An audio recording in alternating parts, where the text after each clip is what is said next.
give me the mic. Yes, I am. I am in effect. Absolutely, I am. Good evening, ladies and gentlemen, boys and girls all around the world. You know what time it is when you see me. Chill Town Hoops. We are here to talk pro basketball. The good, the bad, the indifferent. This is what we do around here. So let's get to it. Let's not waste any time, right? So I first want to give a shout out to my man Tony Tone. You know, he takes care of all of this good stuff. He's the one who has all the background stuff, all the music, all of that good stuff. He does that. So I think that that's really cool. Shout out to Players Choice. You guys know where they are. I think that that's awesome as well. You know where to find them. Players Choice right here on the YouTube channel. Me and my man Big Ox, we do it on Monday to Friday, 11 o'clock to 2 o'clock. You can also find me and my man Big Ox on Chill with Chill, 4 o'clock on Thursday and at 12 o'clock on Saturday. So not hard to find all. So without further ado, let's get to it. We had some enshrinements this weekend, and with us having some enshrinement this weekend, we had some really cool people getting inducted into the Basketball Hall of Fame. Now, I want to remind you guys that the Basketball Hall of Fame is exactly that. It's not the Pro Basketball Hall of Fame. It's the Basketball Hall of Fame. Now, I do think that there should be on some level. A congregation that comes together and decides, what are you guys going to do? What are you guys going to do about getting a Pro Basketball Hall of Fame? Because we have that everywhere else. We got Pro Football Hall of Fame. We got the Baseball Hall of Fame. We got the Baseball Hall of Fame. We got the Pro Hockey Hall of Fame, right? So with that being said, we do need to get a Pro Basketball Hall of Fame. That way we can differentiate between the two. If I'm not mistaken, if I go back in history and I look, over 5,000 players have played in the NBA, right? Over 5,000 players have played in the NBA. With the 5,000 players that have played in the NBA, I think 170 of them are in the Hall of Fame. I think 172 are in the Hall of Fame. And if my math serves me correctly, that's about 3%, right? That's about 3% of the guys today who are in the Hall of Fame. 3% of the guys who have played in the NBA. That's it. That means I'm in the 97th percentile. That's pretty impressive, right? I think that's really impressive for a guy who's played for that long of a period of time. Because again, the Basketball Hall of Fame, it also deals with contributors. And contributors are guys like Adrian Wojnarowski, aka Woj, coaches. It also deals with executives. Mickey Arison got inducted into the Basketball Hall of Fame. I love the fact that he got inducted into the Basketball Hall of Fame. Off the strength that we have to give kudos and flowers to these first-class organizations. We absolutely have to do that. I don't think we do that nearly as much as we should. One of the first people that I think about when I think about stuff like that, I think about Eddie DeBartolo. And the reason why I think about Eddie DeBartolo is because Eddie DeBartolo was the owner of the San Francisco 49ers in the 80s. And he put those guys in position to be as successful as possible. And not only did he put them in a position to be as successful as possible, he stayed out of the way. You tell me what I need to do, what I need to pay for to make us the most productive that we can possibly be, and I'll do it. And once he was able to put these guys in a position to be successful, they were. Every last one of them were successful. And I marvel at that when it comes to ownership. Well, fast forward to Mickey Arison, who with the Miami Heat, I'm not sure if you guys know this, but South Florida was a vacation spot. in the 80s. You came down here to vacation. You came over here to vacation. If you were from Chicago, if you were from New York, if you were from Boston, you came down to South Florida for vacation. You didn't come to South Florida to watch pro basketball. And Mickey Arison helped turn the Miami Heat, helped turn not just the Miami Heat, but helped turn Miami into a basketball city. That's very difficult to do, considering how many basketball cities there are out here, with New York, Boston, Los Angeles, Portland. Don't think because it's not a major market that it's not a basketball city. Washington D.C., that's a basketball city. Atlanta, that's a basketball city, right? And for Mickey Arison to hire Pat Riley in 1995, which was 7 years after these guys got started, and in less than 15 years, literally a little over 10 years later, they're in the NBA championship, competing for the NBA championship. With a little over 10 years, he made the Miami Heat, he made the city of Miami and the Miami Heat into a first-class organization. That's a big deal, man. That is a huge deal when you're doing something like that, because that's not easy to do. It is not. Because if you think about these other organizations like Minnesota wasn't a first-class organization for a long time. Sacramento was not a first-class organization. There are some people who still don't think Sacramento is a first-class organization. But with that being said, I think Mickey Arison did a great job in basically turning Miami into a basketball city, getting the players necessary in order for them to be competitive, trading for Alonzo Mourning, trading Glenn Rice, which was a big deal at that time. You know, trading for a franchise big in Alonzo Mourning and building around Alonzo Mourning, bagging Tim Hardaway in free agency, which, by the way, there's a lot of you that aren't aware of this, but Tim Hardaway was not a throw-in, but Gary Payton was the guy that Pat Riley was after. Gary Payton was the guy that Pat Riley wanted. And Tim Hardaway was a contingency. And with him bagging Tim Hardaway turned out to be really, really good. So, and with Tim Hardaway, with Lonzo Mourning, for Sean Leonard being one of the best three-point shooters coming out of school and in the NBA, then bagging Dan Marley. I mean, this team was something special. They had made it within 2 years of Pat Riley becoming the general manager of the Miami Heat. They win the Eastern Conference Championship within 2 years.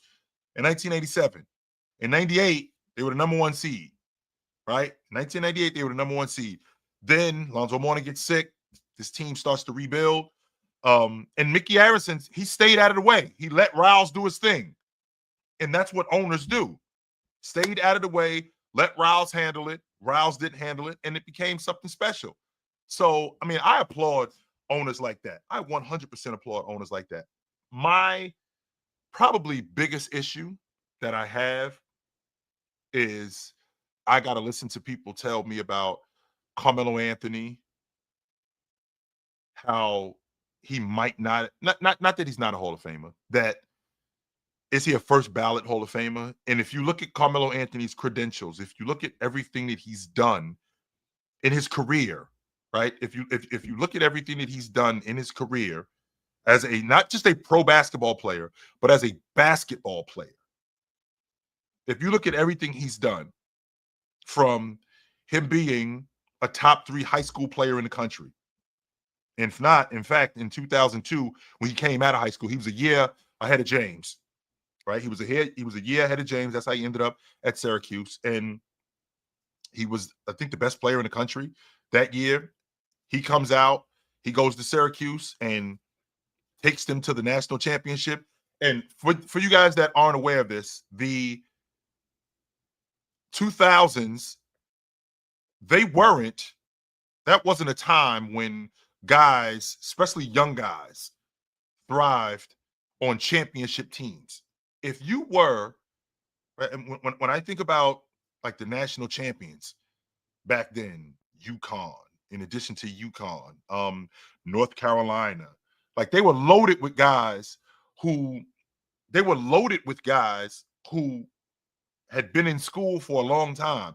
So to be a freshman on a national championship team and to also be the best player on that team was unheard of at that time.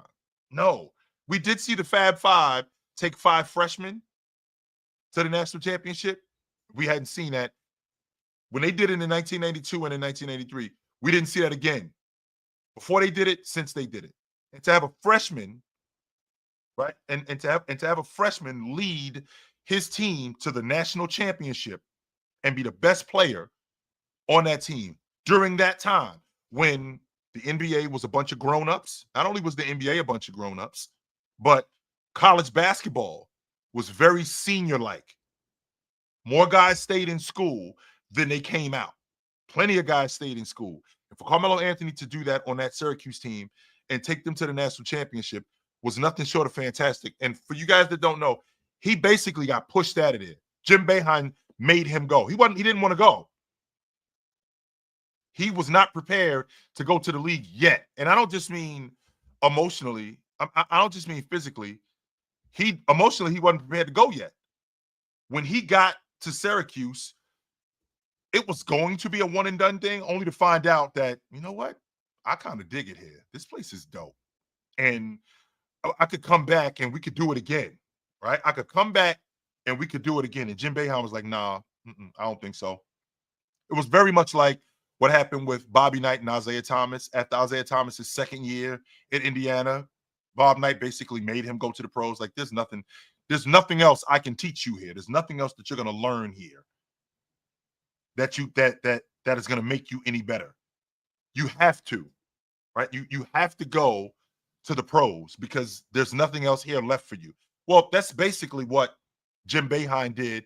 That's basically what Jim Boeheim did with Carmelo Anthony. With him being at Syracuse after that 1 year, like, yo, you got to go.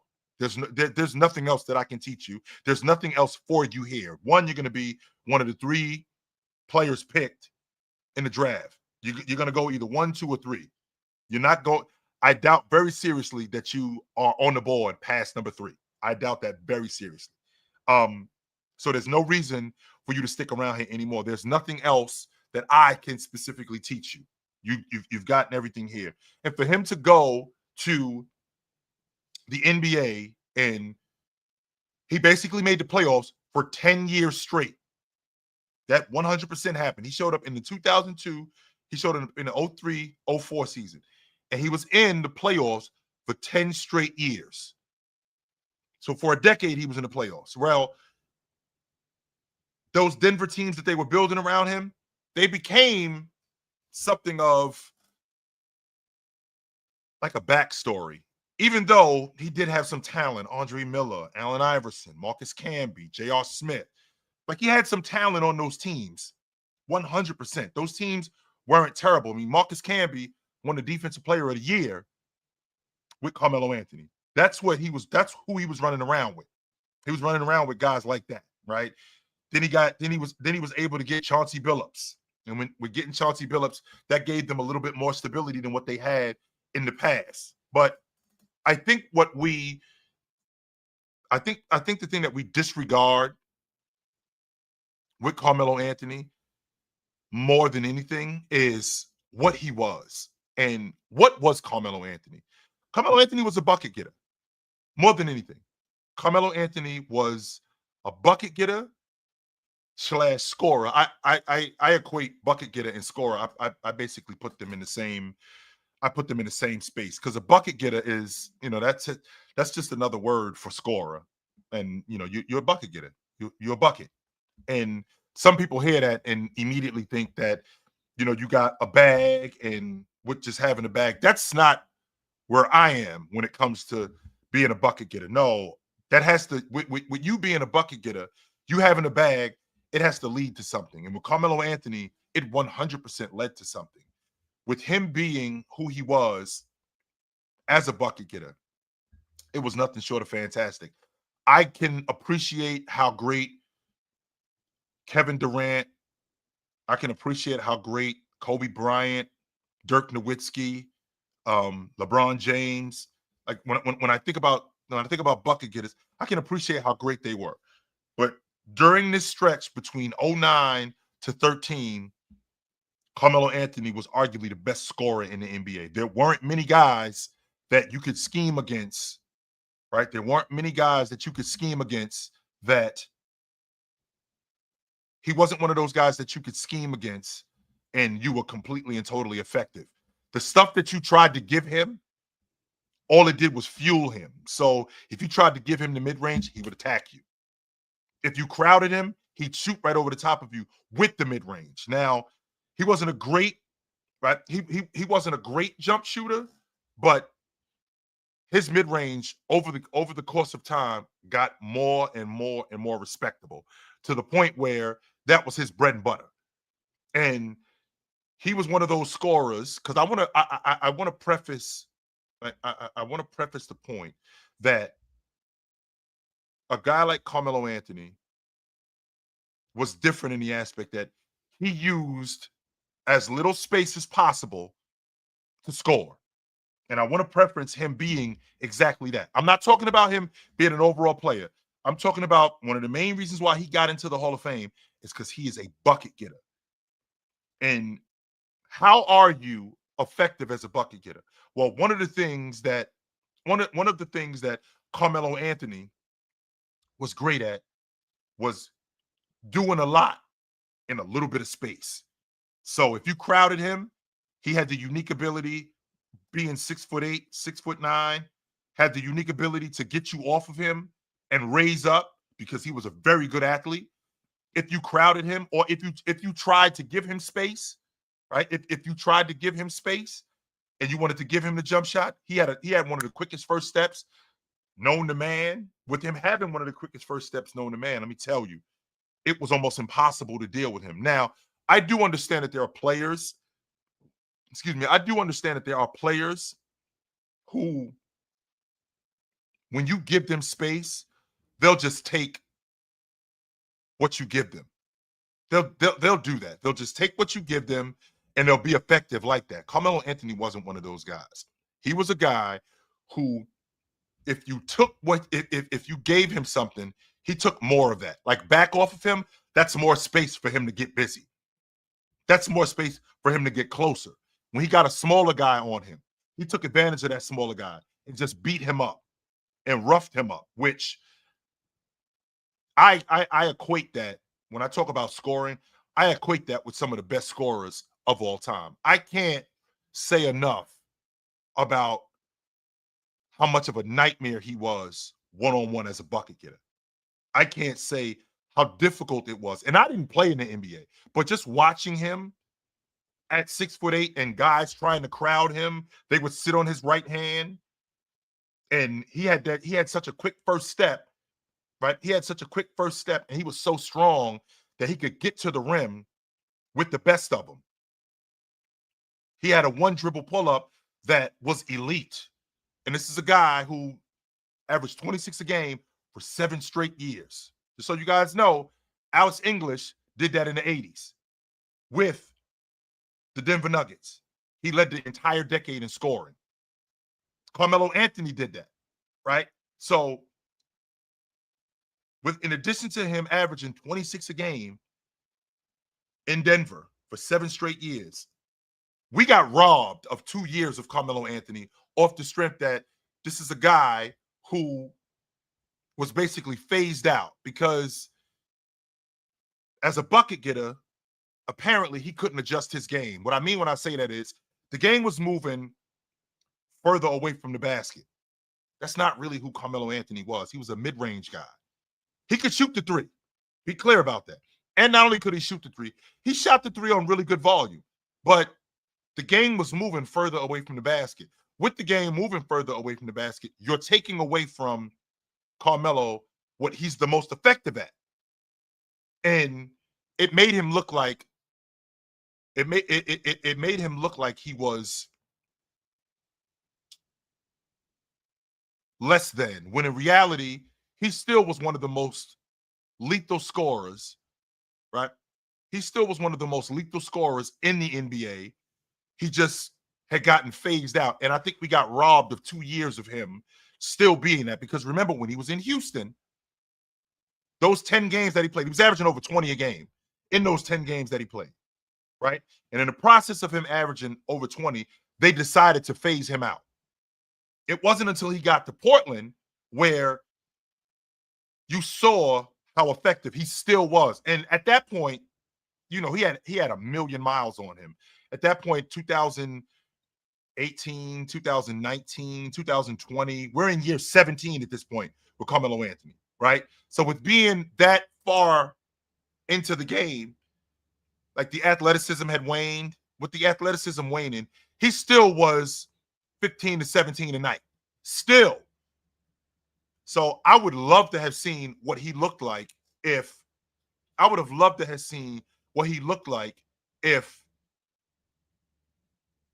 Damian Lillard could have got him maybe 2 years before that. Like instead of him going to Houston,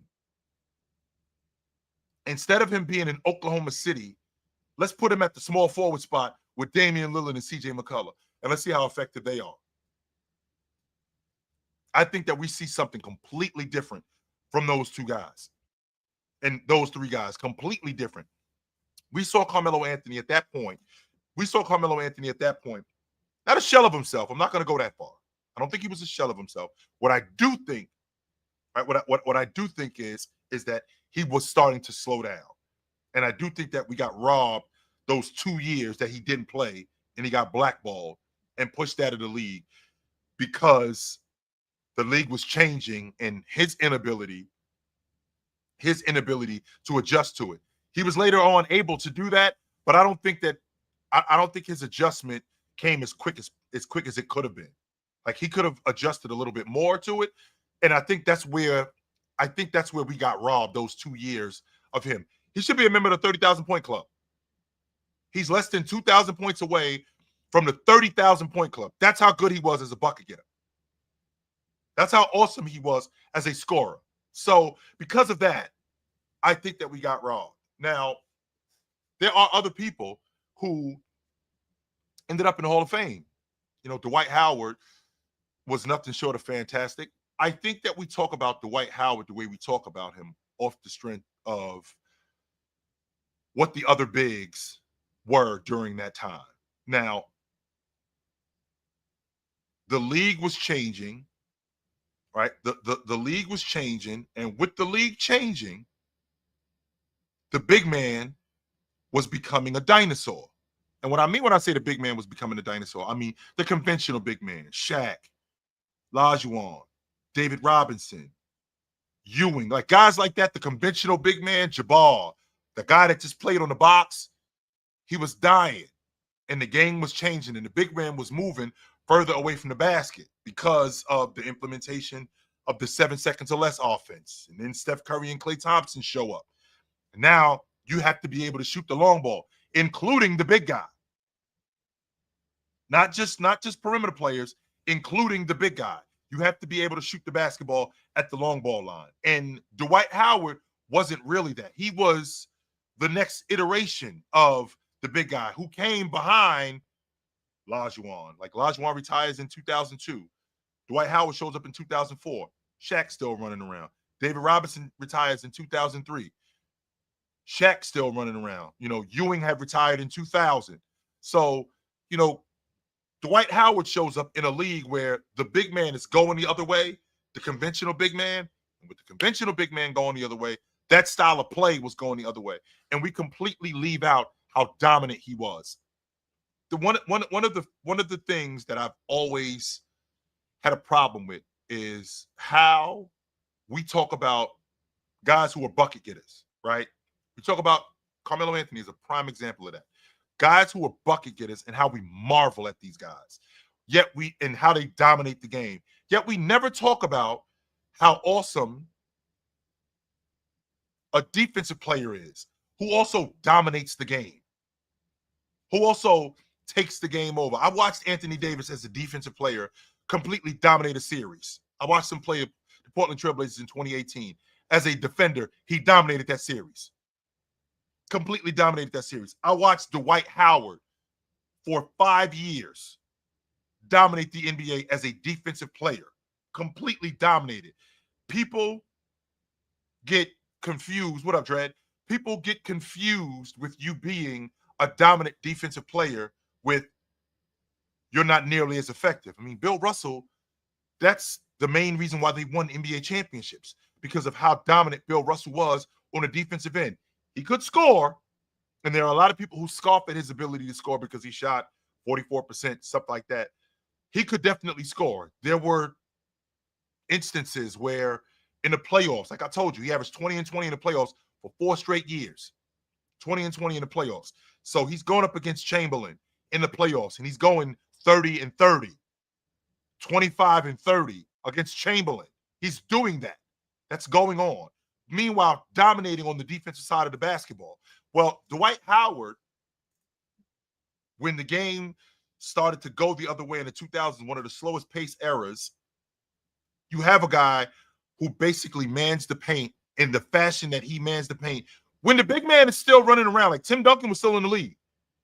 Shaq was still in the league when this is going on, right? Yao Ming is still in the league when this is going on. Yao Ming is in the league. Shaq is in the league. Tim Duncan is in the league, right? Big guys are in the league, and they're still dominant. And Dwight Howard on the defensive end is completely dominating the league. Dominating it. I'm watching him in that Orlando team holding teams to under 80 points while they're scoring 100. Holding teams to under 90 points while they're scoring 100. I can make an argument that in 2011, Dwight Howard was the league MVP. What I mean when I say that is when you have a drop big in Dwight Howard, I mean that's the term. The term was called drop. The term has been called drop big. Okay, so back then it was just opening up. That's what it's called. Let me through the screen by opening up. Dropping in coverage, that was something. I don't think that that's an advanced analytic, but dropping in coverage and staying with a guy, that's not something that was new. That's always been going on. You open up in the screen, you let the guard through, and you chase him until the guard's able to get back. Now you call that drop coverage, right? That's called drop coverage today, where a big man, whomever it is that's on the screen, I open up and I let the guard through. Once I let the guard through, or I hedge and I chase that guard off that screen until my guard is able to get back. That's called drop coverage. When I open up and I stay in front of that guard until my guard can get back. That's called drop coverage. We know what hedging is. Dwight Howard was one of the best big guys in the league at that. And then when you get him in the paint, manning the paint, when you get him in the paint, when you get him in the paint, manning the paint, one of the best rim protectors that the league had seen. That includes Olajuwon. Like he was in that conversation with guys like Olajuwon, Jabbar, Mutombo. He was that kind of big. When we're talking about a guy being that good as a defender, he was that good. And there's really not much that I can say about him, right? There's really not much that I can say about him when I think about how awesome he was as a defender. Because again, we're talking about a guy in, like I said, we're talking about a guy in Dwight Howard who could score, right? We're talking about a guy in Dwight Howard who could score, who did polish up his game. He 100% did that. Polished up his game around the rim. He wasn't a great scorer, but he was good enough around the rim. He had developed a running hook. In addition to developing a running hook, he also developed a jump hook with both hands. He wasn't as good with the weak hand, but he was good with the weak hand. Revolutionized, enhanced shot blocking, where he would block your shot into the third row, but he would also adopt that from the Bill Russell tree, where he blocked your shot to keep it in bounds. One of the best defensive transition bigs that the NBA has ever seen. He was fantastic as a transition defender. 100%. When I think about transition bigs, and I think about guys who at that space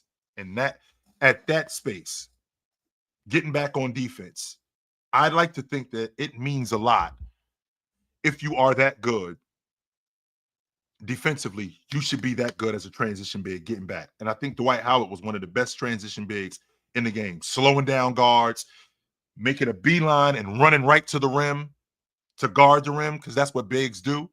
Him being able to do that, I think that that's nothing short of fantastic for a guy his size and his athletic ability and his strength. I mean, he was nothing short of fantastic.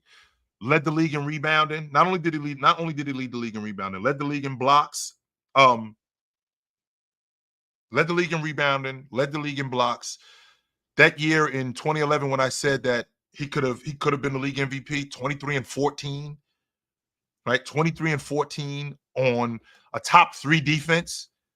Like they go under when Dwight Howard was off the floor. I think Orlando finished 4th that year in the Eastern Conference, which, had the Celtics in it, had the Miami Heat in it, and the Eastern Conference wasn't terrible in that year. No, it wasn't. And a guy like Dwight Howard, I think he definitely deserves to be a first ballot Hall of Famer. Took his team to the NBA championship. They weren't able to get past that Laker team because I think that Bryant and Gasol, I think they were on a mission that year. I don't think anybody was beating them. I don't think that there was anybody that was getting past him. But what he did for that group, I mean, I think it's nothing short of fantastic. I feel like we don't give him enough credit. I think that an argument can be made that he's a top 10 center all time. If you look at if you look at the best centers in NBA history, so Jabbar, Chamberlain, Russell, Lajuan, Diesel, Moses, David Robinson, Joker, Patrick Ewing, Dwight Howard, Robert Parrish. I mean, I think that he's right there. I think that he's right there. I think he was better than Bill Walton. I'm on record saying that, and I will stand on that. I think Dwight Howard was better than Bill Walton. I can appreciate Bill Walton winning the league MVP. I can appreciate Bill Walton being the league MVP. I can appreciate Bill Walton winning the NBA championship. I can definitely appreciate that. What I can't appreciate is him not doing it for the extended period of time that he did it. Like Spanish Joe said, Wemby. What has Wemby done for you to suggest that he's a top 10 center today? If Wemby's career ended today, and I'm asking a genuine question, if Wemby's career ended today, you're telling me that Wemby is a top 10 center all time? Of all of those guys that I mentioned, if Wemby's career ended today, Wemby's never playing another minute in the NBA. You're telling me that Wemby is a top 10 center all time. And this is the logic, and this right here is the kind of logic that I have such a difficult time with, because what we're trying to do is we're trying to make somebody into something that they're not yet. They're becoming that. They could very well turn into that, right? They're becoming that. Just like Wemby could one day be the defensive player of the year. He's not that yet. 100% he's getting there, though. 100% he's getting there. But I would like to hear from you guys, though. So, bro. Yo, OG. Bro. What's up, bro? Yo, you can hear me? You can hear me? Yep. Mm-hmm. I just had a quick question. It wasn't on topic or nothing like that. I just wanted to ask, who is a better scorer in your opinion, Mark Aguirre or Michael Finley?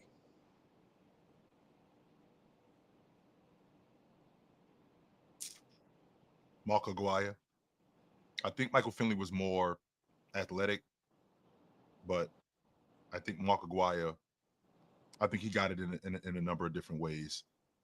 Word. All right. That's all I had, OG. All right, brother. Good to talk to you. Appreciate it. I just think that I think that we turn these guys into something that we want them to be, right? I think we're turning them into something that we want them to be, but they're not yet, right? I think we're trying to make them something that I think that they're close to being, but Wemby's got a lot of work to do. I think Wemby's got a lot of work to do, and I think that at some point he will be there. But when we're talking about the best bigs of all time, Wemby's not in that conversation yet. No. I can tell you what, though. Dwight Howard 100% is. Dwight Howard is in that 8 to 11 space. I don't think that I'm not going past, when it comes to Dwight Howard, I'm not going past 11. That's as far as I'm going. Like I said, Bill Walton, Lonzo Mourning, Robert Parrish, Dwight Howard, like in that space. I think he's 10. That's why I have him at Jabbar, Chamberlain, Russell, Lajuan, Diesel. Jabbar, Chamberlain, Lajuan, Russell, Diesel, Moses Malone, David Robinson, Joker, Patrick Ewing, Dwight Howard. Those are the 10 best centers, I think. Right? Those are the 10 best centers, I think, in NBA history. So, and Dwight Howard definitely is a first ballot Hall of Famer for what he's done. What up? What up, Chewy? You hear me? What's up, brother? How you doing? I'm doing alright. How you doing? Good, brother. Yeah, I'm definitely happy that the Dwight Howard made the Hall of Fame. I think he was, in my opinion, I think he was, probably a better player than Melo, in that sense, to make the top 75 list. So I think he should have made that list, but I'm happy Dwight made it. I think people don't realize how good Dwight Howard was, like, during his prime. And I also don't think people realize how big of a star Dwight Howard was after he kind of went to Houston. Obviously, his kind of like star kind of waned, and everybody kind of started looking at him funny after he went to Houston, it was Atlanta, then Charlotte. So it was kind of like everybody was like, oh, Dwight Howard's kind of become this big clown. But in his prime, Dwight Howard was a huge star. Like, he was the only one really in the NBA that could really rival LeBron James in terms of like popularity, and maybe Kobe at the time. And I think even big overseas as well, how big Dwight Howard was. Everybody knew who Dwight Howard was if you knew what basketball was. So I think, Amari, can you really quickly, Amari, can you up the year that, because I feel like I can make a compelling argument that Dwight Howard could have won the league MVP in 2011. I know that's the year that Derrick Rose won it. That year, I'm gonna throw some names out to you. Can I definitively say that Derrick Rose was a top 5 player that year? Like, definitely. that year, I'm gonna throw some names out to you. So I'm gonna start with James. No. Dirk. No. Dwayne Wade. No. Bryant. No. Hell no. Dwight Howard. No. That's 5 right there. And I feel like I'm leaving somebody out. I do. Did you mention Duncan? There it is right there. Tim Duncan. I knew I was leaving somebody out. But I think Duncan, I think I'm leaving somebody else out too. Yeah. In 2011. God. I'm leaving out somebody else too. So KD, that's what I'm leaving out. Durant. Oh, Kevin Durant. Yeah, Kevin Durant. I mean, you could make an argument in 2011, that I think Derrick Rose was more of a narrative MVP. I'm not saying that he didn't deserve the MVP. He did lead the team to 60 wins. Sure. And you know what, to be fair, in back-to-back years where Derrick Rose did lead the league in wins for the East. I think people kind of forget about that in 2012, that the Chicago Bulls was the number 1 seed. And if it wasn't for Derrick Rose getting injured in the first round, they probably would have went back to the Western Conference Finals again. So the Eastern Conference Finals. At minimum, I think they back in the East Finals. I do think. And I think they beat that Indiana team. I do. I will say this about Derrick Rose. Don't obviously go on side tangent from the Dwight Howard, but I will say this. I feel like with Derrick Rose, I don't think there has been MVP, maybe outside of Russ, that has made their team so much better despite the offensive deficiencies that they had. Like, I don't think people understand how bad the Bulls were offensively. That's why well, first of all, I'm thinking about that Bulls team, and I'm looking at that Orlando team. And not only am I looking at that Orlando team, I'm looking at how limited Dwight Howard was as an offensive player. Yeah. That's what I'm looking at with him. How much better he made that group. Not only how much better he made that group defensively, they actually went to him for buckets. He was 23-14 that year, right? I think he went up to 27 in the playoffs, I think, as well. That's in that same play against the Celtics. Yeah, the Celtics. He put them in the Eastern Conference semis, isn't it? Yes. Mm-hmm. So, and he was killing them.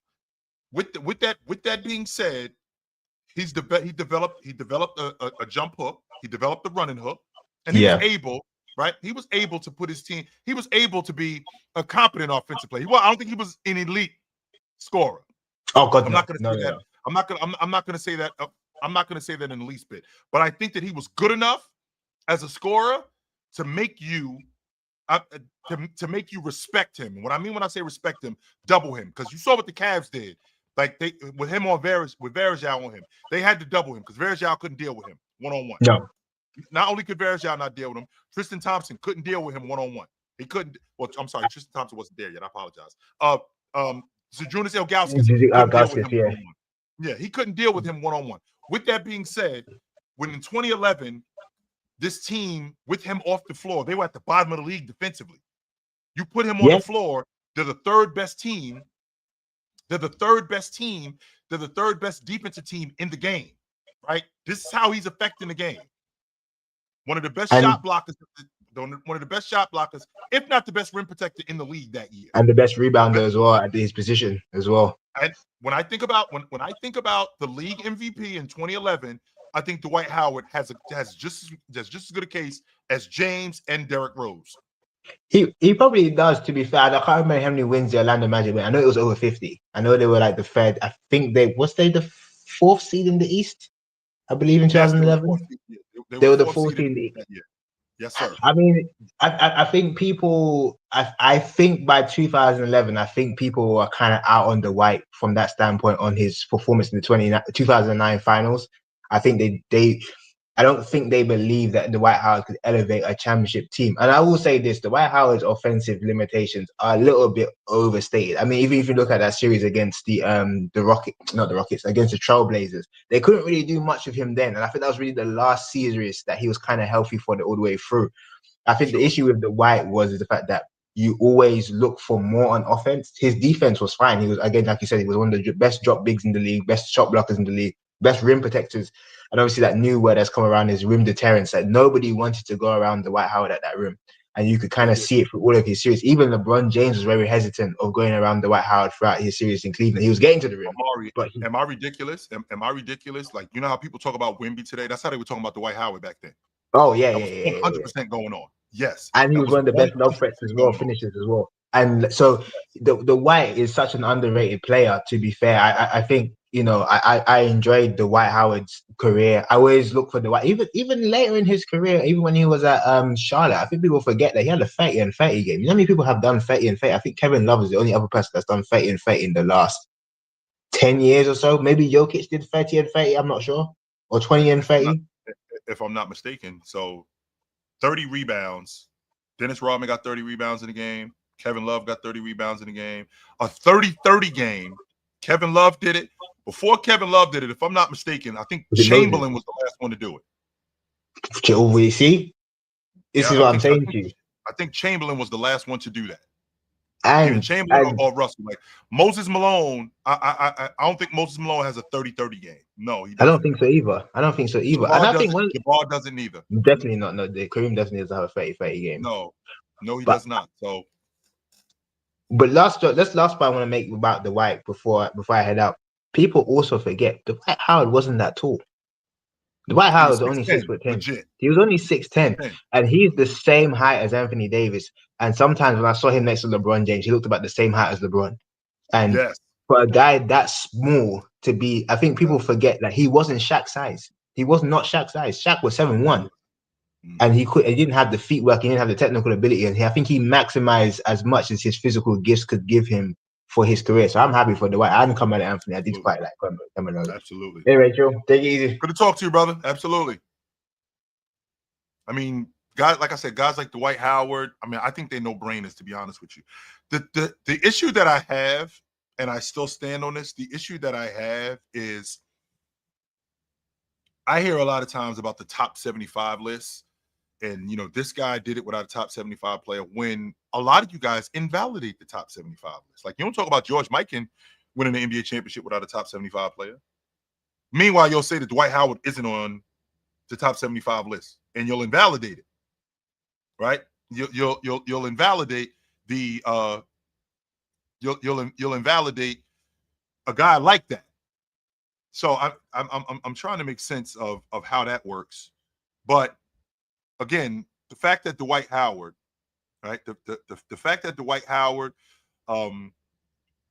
did what he did in the fashion that he did it, I really, I really have nothing more than I really have nothing but respect for what Dwight Howard did. Nothing at all but respect for Dwight Howard.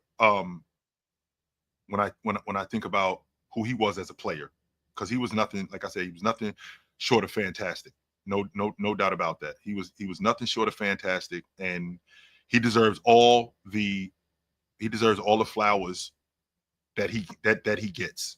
100% he does, because same thing with Carmelo Anthony. He deserves all the flowers, all the flowers that he gets. So yes, he was nothing short of fantastic. What up? Yo, what up, Chill? What up, brother? Chill, man. I just wanted to say salute, love the content. Yes. But I wanted to ask you, first off, I'm happy for Melo. You know what I'm saying? Shout out to everybody that got to the Hall of Fame, but I'm very Yep. happy for Melo. He became my favorite player because of the mid-range shot. And like you said, I would just be reiterating that. But what I wanted to ask you is, from when Melo era played till now, how important is the mid range going into this generation and going forward, in your opinion?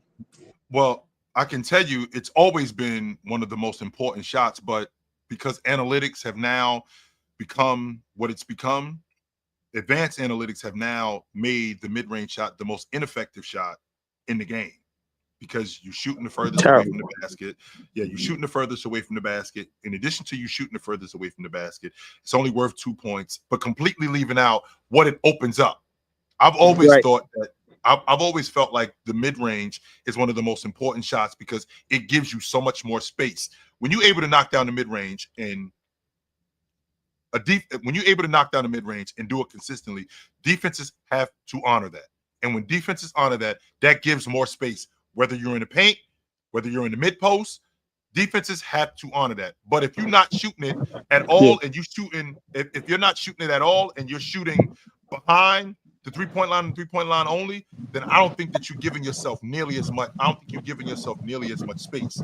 When you start in the mid-range and then you Mhm. move to the long ball line, I think that you can be so much more of an effective player if you did that. I don't buy that advanced analytics logic that the mid-range is the most ineffective shot, because if that was the case, Facts.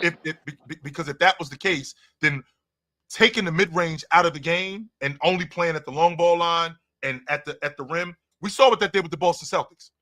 Yeah. We saw what happened when you rely on that as much as you do. So when you take that mid-range out, what you're taking out is you're taking out an aspect of your game that can completely make you even more effective than what you already are. So it 100% is important. I want to add to what you said before I got on. I'm listening as well. Um, Drop coverage. I Yes, feel sir. like mid range destroy drop coverage. You could not play drop coverage on a mid range shooter. Because guys are Too so effective in dangerous. the mid-range. Yeah, guys are so effective in the mid-range. You can't do it. Mm-mm. Word. But But that's all I got, Chill. I just wanted to say that. good to talk to you, brother. You know where to find me at. What up? Yo, Hello, Joe. what up? Yeah. Um, I just what Amari said, that Dwight was better than Melo. I feel like that is a very, very good conversation that many people don't want to hear, but it's almost like, if you think about it for more than 3 seconds, is legitimately true. Well, think about who affected the game more.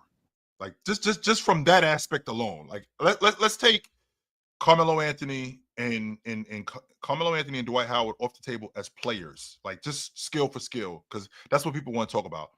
Let's just talk about them and how these two guys affected the game. Who affected the game more, Dwight Howard or Carmelo Anthony? I think this is a unanimous Dwight Howard. Um, the gap offensively isn't as big as many people would like to think, but Yep. the gap defensively, that is as big as the Red Sea. I Yep. genuinely believe that Mhm. I think Dwight Howard was not used to the best of his abilities in his prime. The way he was athletic, how athletic it was, I don't think he was used like to the best of his abilities. We could have seen a better defender in him, especially Wow. since how do I say this? The same way with Rudy in Utah and Rudy in Minnesota, I would almost unanimously say everyone would say the Rudy in Minnesota is better defensively than the Rudy in Utah. When you have a good defensive unit around you, you can do wonders. Kevin Garnett, 2008, that is like almost a prime example of. So he was out of his prime, but that's one of the greatest defensive units of all time. He was still in his prime. I think he was still in his prime. He was off. I think he was out of his peak. I don't think that Yes, was peak. out of his peak. I don't think that was peak KG. But with to your point, when you have a player to the magnitude of Dwight Howard that affects the game the way he does, now we can match the skill set. Right now, we can put the skill set on the table. Well, how is Dwight Howard affecting the game more than Carmelo Anthony? What is Carmelo Anthony doing as a bucket getter that's more impactful than what Dwight Howard is doing overall, not just as a bucket getter, but also as a defender? What is he doing? How is he manning the paint? How is he stopping plays? How is he rim protecting or deterring shots? How is he doing that? Well, you see what he does in quote unquote drop coverage. You see how he's hedging on guards and getting back to the big guy at the same time. You see how good he is as a recovery defender. You see how guards, even on fast breaks, they don't want to go down the lane when Dwight Howard's running because Dwight Howard's going to smack that thing into the 10th row or he's going to pin it up against the glass. That affects your game. Now, Carmelo Anthony on the flip side to that, when we're talking about a bucket getter, and we're talking about a guy who just can get me buckets, because that's what I classify Carmelo Anthony as. He wasn't a distributor. He wasn't much of a defender. He could rebound the basketball and stop plays, which I'd like to think that matters. But more often than not, he was getting you buckets. That's who he was. He's the guy that we go into for buckets. And was that more prevalent and was that more significant for what Dwight Howard did overall? I don't think so. Yeah, I very much agree with you. And it's kind of, I don't want to say this because he just got inducted to the Hall of Fame, but someone like Carmelo Anthony for me is how do I say this? Is an overstated bucket getter. You're not the first person to say that to me. I've heard that a number of different times, and I'm trying to make sense of it. Is it because it was less difficult to guard him than KD? It was less difficult to guard him than James Harden, for instance? Is that what it is? What is it when I keep hearing this about Carmelo Anthony being a bucket getter? I mean, overstating him being a bucket getter. What I mean by that, and by the way, they're not similar in players. Like these are not similar at all. But it's maybe a Cam Reddish that is given a team. Like I don't know if you understand what I'm saying. Just a guy who wants to go at it all the time, 1v1, come at me, I'll come at you, try to defend you at least. Although he wasn't a good defender, but that's what he looks like to me. A Cam Reddish that was given reins. Like here you go. A Cam Reddish without the LeBron James in his team or Anthony Davis. That's what Carmelo Anthony sees. That's what I see in Carmelo Anthony, which again is kind of disrespectful, but that's the type of player he was at the end of the day. And I think that is the last type of his archetype will die. I think he's the last type of player like that. When you say and before you go, when you say Cam Reddish, I mean, do you think Cam Reddish was on the level of Carmelo Anthony as a bucket getter? No, that's why I said it's kind of it's very disrespectful to say it, like, but that's the type of player he is. The type. I promise you. If you talking about the 6'8" wing that could score, that kind of thing? Yeah, but can't really do anything else to that level. 6'8" Cam Thomas. I don't know. That's literally what he was for me. That he's just here. Go. We can let you go. But the reason why teams with players like Melo will never succeed, and actually, I'll deter for a little bit. Well, it's interesting to me. The reason why we found bucket getters like Melo, like AI, is because of Jordan actually. So the NBA is a copycat league. They saw that if you had a good big man, you would win. Now, Jordan broke that rule whereby he was the best player on his team, and it was a very defensive-minded team. So from then on, most of the 2000s, what you saw, except for Shaq and Kobe, was one good, very, very good offensive player. T-Mac, Vince Carter, so AI, so forth, and a very, very defensive-minded team. And that was the archetype, and that especially in those early 2000s, that was what was going on. That's why Shaq and Kobe, for me, they almost had to win those championships, and the only competition for them would be the Detroit Pistons, because the Detroit Pistons did not exactly follow that. One guard who was really, really good, followed by a defensive-minded team. Vince Carter, defense, was surrounded by defensive-minded kid. AI was surrounded by a defensive-minded team. So the NBA saw what Jordan did. Is like, we tried to replicate that. But then when Shaq and Kobe got together, I think that was too much for everyone else to make up for with just one offensive guy, if you get what I mean. But Carmelo Anthony was put in that type of situation. But then when they traded for AI, they said we are going almost full in offensive with still some defensive guys in there. But for me, Carmelo Anthony is if you again, this is very disrespectful. If you put a 6'8" Cam Thomas next to Ben Wallace in them and Chauncey Billups in them, like that's what it looks like to me. But then of course, Melo is better than all of these guys I'm comparing him to. He is. Yes, he is. Way better than all of these guys he I'm is. comparing to. All right, But that's bro. just what it looks like. Sorry, right, Joe. brother. I had one more thing to say. That has been itching in me. I wanted to come up on Chill with Chill, but I didn't have time. When I hear that the game has become weaker, has become worse, this really bugs me. I am a younger guy, and again, correct me if I'm wrong here. I'm not old at all. But when I go and look back and look at what people are saying about Jordan in the 90s, Dennis Rodman in the 90s, people are saying Dennis Rodman was the greatest rebounder of all time. And then Bill Russell went into an interview and was like, my friend Wilt was very, very like discouraged that people are saying he's the greatest rebounder. Well, like, what did he do? So I feel like every era gets shitted on by the people of previous eras. Am I wrong? And it's only in pro basketball too, by the way. They don't do that in any other sport. They don't do that in football. They don't do that in baseball. They don't do that in any other sport except pro basketball. That's it. They don't do it anywhere else. They pay homage to guys before them. In pro basketball is the only one where they talk about guys from the past and they talk about them like they ain't shit. They do. They don't do that anywhere else. Yeah, and in fact, it goes both ways.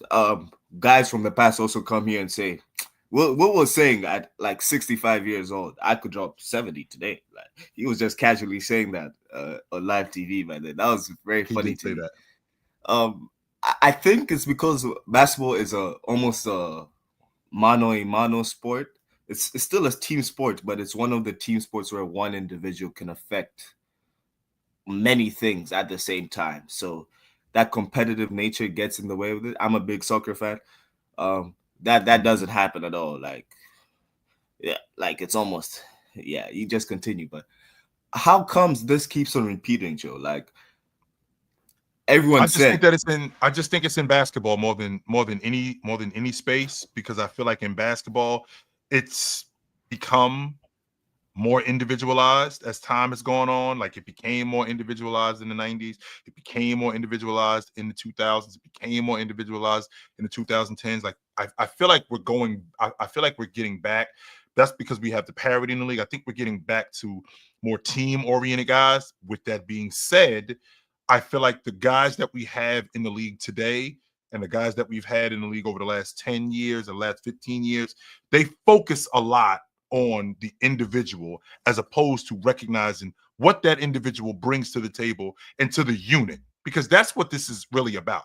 Basketball is not a one-on-one sport. That's tennis, that's bowling, that's golf, right?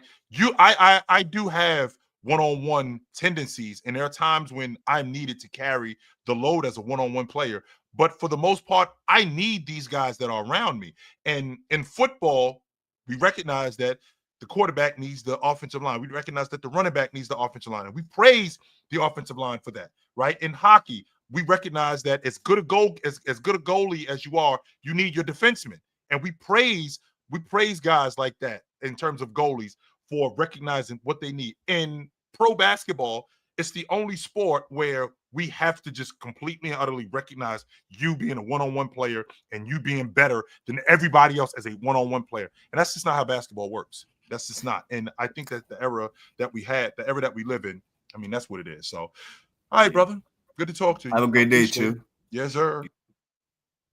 Absolutely, man. I'm not feeling the Cam Thomas logic, a bigger Cam Thomas, but I do understand where he's coming from when he talks about he threw a name out, and I definitely I definitely can appreciate the logic of him. Right, I can definitely appreciate the logic of him recognizing Melo as a bucket getter, because that's what I recognize him as. I recognize him as a bucket getter. But what I also recognize that it wasn't empty. Like this Sorrow Alpha dude in my chat who says Carmelo Anthony is DeMar DeRozan, both garbage and stat padders. He went to the playoffs for 10 straight years. So with you saying that he was a stat padder, you're essentially telling people that it meant nothing, when in reality, yes, it did. Yes, it did. It meant a lot. So I like to talk basketball where I am. Right. I don't like to talk like the fake nonsense that you guys are talking. So I like to talk actual facts, right? So yes, DeMar DeRozan did too, 100%. So I'm not just going to disregard going to the playoffs. I'm not going to do that. You can do that because that's a narrative, and you're of that generation where if you're not winning the NBA championship, you suck. That's why I can't talk basketball with you, because you don't understand what goes into actual winning basketball games and getting to that point. You have no idea what that is. But you'll come up here but I'm done addressing you. I'm good. I got a super chat from Leaf. Leaf said, chill. They should have never gave us Micah Parsons. Uh-oh. Here we go. Here we go. Here we go. Micah Parsons. So that's what that is. Speaking of giving y'all something, I got to give it to Heave Ho, guys, because it's about that time for me. But it was good to see you guys tonight. You know where to find me. I'm on TikTok every morning, 9 a.m. If you can't find me there, you can find me on the panel right here on YouTube on the Players Choice Network from 11 to 2. If you can't find me there, you can find me weeknights on Chilltown Hoops. You can find me on Tuesday night. Me and my man Tony Tone, we do it on both the Chilltown Hoops Network and the Sports Fluent Network. If you can't find me here, me and my man Big Ox, we do it on Thursday at 4 o'clock, and we do it on Saturday at 12 o'clock on Chill with Chill. So I'm not hard to find, guys. I will see you guys soon. Until then, put on a suit, drink water, don't drink and drive. Hey, man, call your mother. When's the last time you talked to your mother? Call your mother. I will talk to you guys soon. But until then, take it light. Take it. Absolutely, man. It was good to see you guys tonight. I really enjoyed this. No doubt. This was dope. No doubt.